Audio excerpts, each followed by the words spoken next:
There comes a point in a man's life when the entire architecture of pursuit simply crumbles, not with a dramatic crash, but with a quiet, final exhale. One morning you wake up, and the engine that drove you for decades, that need to convince, to win over, to prove your worth through another's gaze, it just turns off. The fuel gauge hits empty, and you realize you have no interest in finding a gas station. This is not burnout. This is not giving up. This is a profound and deliberate psychological evolution. They call it fatigue.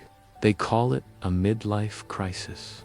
They whisper about low testosterone, but they are reading the map upside down. What's actually happening is a silent, systemic upgrade of the human psyche. It's the culmination of lived data, finally overwhelming inherited programming. It's your brain, your emotions, and your spirit entering a new phase of operations where the old rules no longer compute. The chase feels futile because it is futile to the man you have now become. And today, we are going to unpack the precise psychological mechanics of that transformation. This is not a list of excuses. This is an operations manual for a new state of being. Let's start with the central processor, the brain itself. For the first half of your life, your neurological circuitry is wired for acquisition and validation. The dopamine-driven reward system lights up for novelty, for potential, for the chase itself. The uncertainty, the flirtation, the possibility of a yes. It's a potent chemical cocktail. But neuroplasticity works both ways. By your 40s, the pathways forged by repetition and consequence have solidified. Your prefrontal cortex, the seat of executive function, cost-benefit analysis, and long-term judgment assumes full command.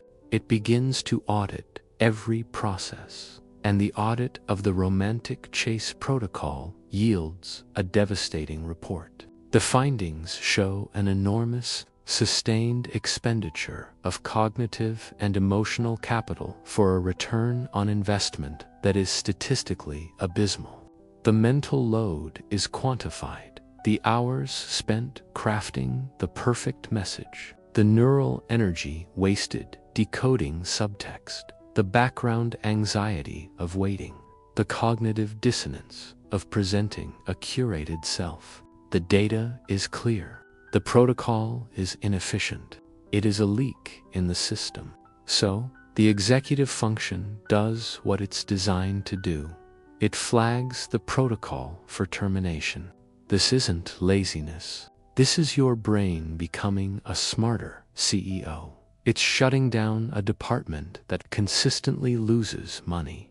This neurological audit is fueled by a parallel, deeper shift in your psychological foundation, the source of self-worth. From adolescence, a man's value is often an external variable. It's dictated by report cards, salaries, titles, and the approval of others.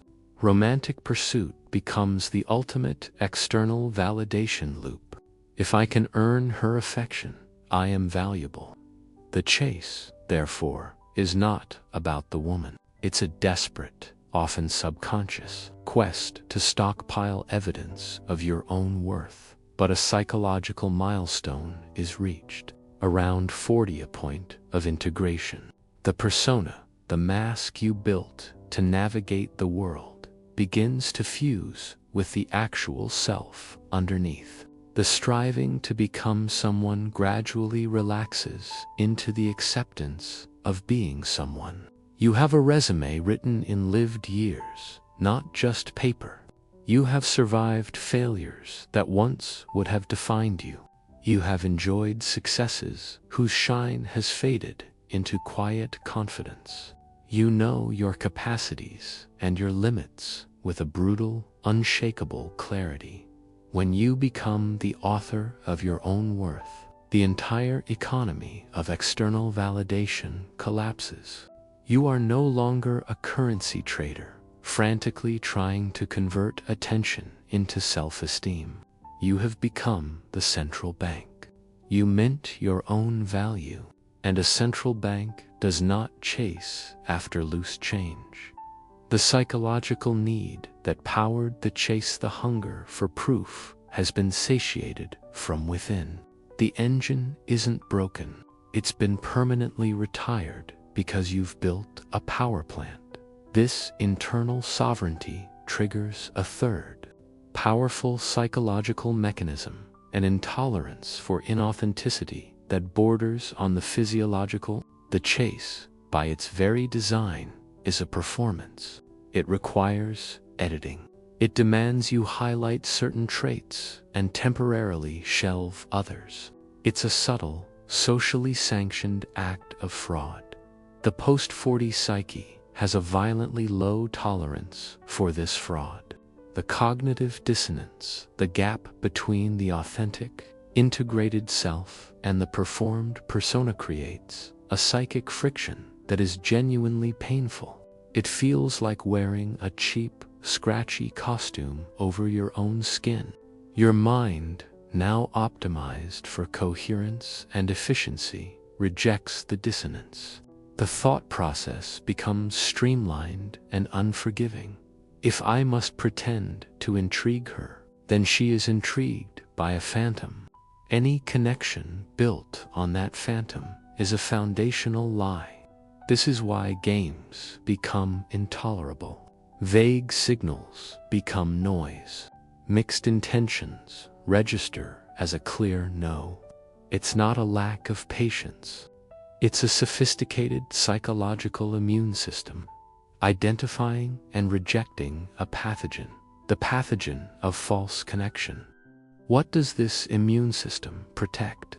It protects the most valuable asset you've accrued, sovereign peace. Your nervous system is a historian.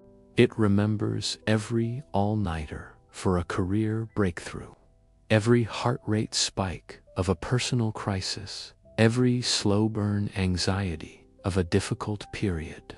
It has been marinated in cortisol, and now it seeks homeostasis above all else. It craves stability, predictability, and calm the way a parched body craves water. The chaotic, uncertain, adrenaline and cortisol cocktail of the chase is now recognized by your body not as excitement, but as a threat. It's a direct assault on your hard-won equilibrium. So, a new calculation is made, not in the heart, but in the very synapses governing your well-being. You place on one side of the scale the deep, known, daily richness of your peace, the uninterrupted focus on a meaningful project, the comfortable silence of your own space, the reliable warmth of long-standing friendships, the simple pleasure of a predictable, good day. On the other side, you place the screaming, chaotic, glittering maybe of a new romantic entitlement venture that promises future peace but guarantees immediate disruption. The scale tips decisively and consistently toward peace. This is labeled by the outside world as getting comfortable, as settling. But psychologically, it is the opposite. It is an aggressive, deliberate prioritization. You are trading the volatile, higher-risk stock of new romance for the guaranteed high-yield bond of your own tranquility. It's not a retreat from life. It's a strategic investment in a higher quality of life. This refined priority system is governed by a fifth psychological shift, the crystallization of standards. In youth, attraction is often a checklist of positives. She is kind, she is funny, she is attractive. After 40, attraction is governed by a fortress of no's. These are not whims. They are data-driven defense mechanisms. Your psyche has compiled a lifetime of behavioral data. you now possess, with cruel clarity, the exact personality traits, communication styles, and value mismatches that lead to conflict, emotional drainage, and resentment, disrespect, passive aggression, financial irresponsibility, emotional unavailability, volatility. These are no longer red flags to be cautiously examined. They are psychological tripwires. The moment one is triggered, an internal system engages. Attraction isn't debated, it is decommissioned. The romantic circuitry is bypassed entirely. It's a swift, silent, non-negotiable shutdown. You cannot consciously choose to chase what your entire subconscious has identified as a direct threat to your peace and well-being. The chase doesn't end. It is preemptively vetoed by a security council you didn't know you had. All these streams converge into the final, defining psychological transformation, the move from a paradigm of chasing to one of choosing.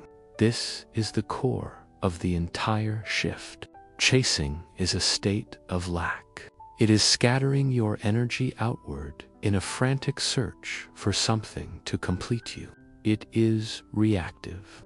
It is desperate. Your position is one of a petitioner seeking approval from a gatekeeper. Choosing is a state of wholeness. It is your energy contained, your field stable, as you observe what enters it. It is proactive. It is discerning. Your position is that of a sovereign, evaluating an ambassador from a foreign land. The fundamental question changes from "Does she want me?" to "Do I want this in my kingdom?" Does this person, this dynamic, merit citizenship in the nation of my life? This changes everything. It makes your presence magnetic, not because you are pursuing, but because you are present. It allows you to walk away, not from pain, but from misalignment, with a clean, regret-free closure. It turns interaction from a performance into a mutual interview. You are no longer trying to close a sale. You are conducting a compatibility assessment for a potential merger of two already successful enterprises. So this silence that has fallen where the noise of pursuit once was, this is not emptiness. It is the quiet hum of a system operating at peak efficiency. It is the sound of a man who has graduated from the frantic, exhausting work of building his identity to the calm, powerful work of inhabiting it. The chase was necessary for the man you were becoming. It taught you tactics, revealed your resilience, and delivered its lessons. But its purpose is served. The choosing is the privilege of the man you have become. It is the application of wisdom, the exercise of sovereignty, and the ultimate declaration that your peace, your authenticity, and your time are the most valuable currencies you possess. You have not stopped pursuing. You have simply changed the object of the pursuit. You are now chasing a deeper mastery of your craft, a richer connection with old friends, a more profound impact through your work, a boundless curiosity for ideas, and the unwavering peace of a life lived on your own authentic terms. And from that unshakable foundation, if a connection comes, it will not be caught in a net of need, but welcomed into a space of abundance. Not because you chased it, but because you chose it. And that is the most powerful psychological position a man will ever know.